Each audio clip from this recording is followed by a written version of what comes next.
Naghahanap ka, coaching pangmasa, tipid sa gas, at syempre sobrang tibay. Ito yung arrival natin, 2024 Toyota Vios XLE. Syempre, basta solid followers natin, libre ko na rin ang German leather seat. Ikaw na mamili ng design na gusto mo. So tara, check natin yan.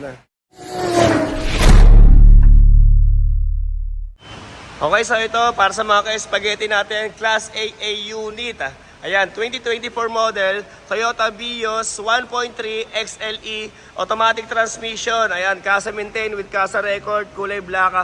Batang-bata pa ang mileage nito, 19,000 only. Ayan, at syempre, dalawa susi. 648,000 ang asking natin dito. 648,000 at syempre, sa price na yon, kasama na rin ang transfer of ownership. At ito, pwede natin ito ipasok sa TFS, sa Toyota Financing, para pwede siya low down payment hanggang 10%. And then, pwede siyang hulugan hanggang 5 years.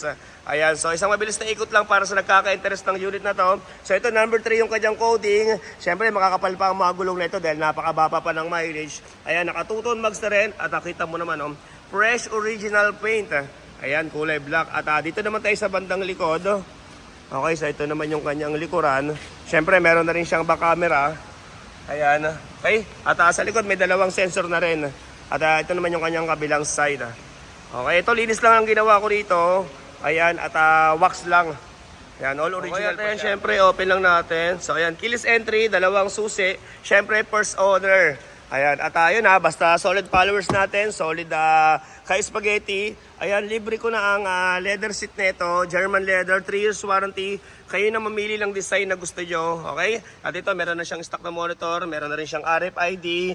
Okay, at may bago pa to guys At yung kanyang mga booklet, andito pa lahat Ayan, ito yung kanyang booklet. Siyempre, yung kanyang record, andito rin.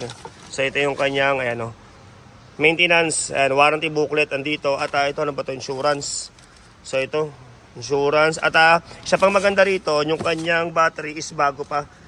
Okay, at ito pala yung kanyang warranty certificate ng Motolite Gold. Okay, andito pa. At ito naman yung kanyang mga upuan sa bandang likod. Ayan, meron na rin siyang armrest na naka-leather ito. Siyempre, pag inangat yan, may compartment. Okay, at siyempre, isa pang maganda rito, ayan, yung kanyang trunk. Okay, so ito, dito na lang din nabubuksan. At hindi pa nagagamit yung kanyang mga, ito, reserbang gulong. Ayan, naka-max din na tuto, hindi pa siya nagagamit.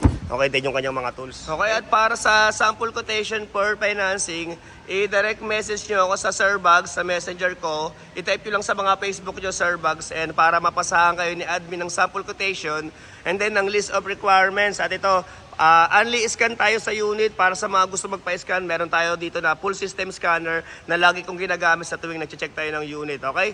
So ulitin ko to, 2024 model, Toyota Vios 1.3 XLE, automatic transmission, kulay black, 19,000 mileage only, Casa maintain with Casa record, first owner. Okay, 648,000 ang asking. 648,000, syempre kasama na rin transfer of ownership at negotiable pa naman yung ating price. Okay, at itong ating Suzuki Desire, ayan, bigay ko na lang to ng mababa, basta solid kay spaghetti natin. So ito, 2024 model, Suzuki Desire with AGS, 1.2 gas engine, automatic transmission, kulay blue. Ayan, 15,000 mileage only at naka-leather to, naka-monitor na rin, dalawang susi. Okay, makakapal ang mga gulong.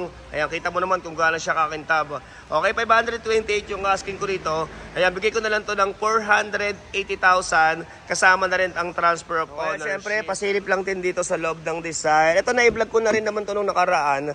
Hindi lang kasi na-approve sa financing yung nag-apply nito. So, i-vlog ko na lang ulit. So, ito medyo nabasa lang kasi ito, bulan may umaanggi rito. So, ito yung kanyang loob. Ayan, amoy bago pa siya. Naka-leather seat lahat ng kanyang mga upuan. May pangalang Desire na may design na blue and black. Ito, may stock na monitor. Okay, dalawa rin ang susi nito. At syempre, nakamating na rin. At yung kanyang mga booklet, nandito pa. Ayan, kompleto. At meron na rin tong trunk tray.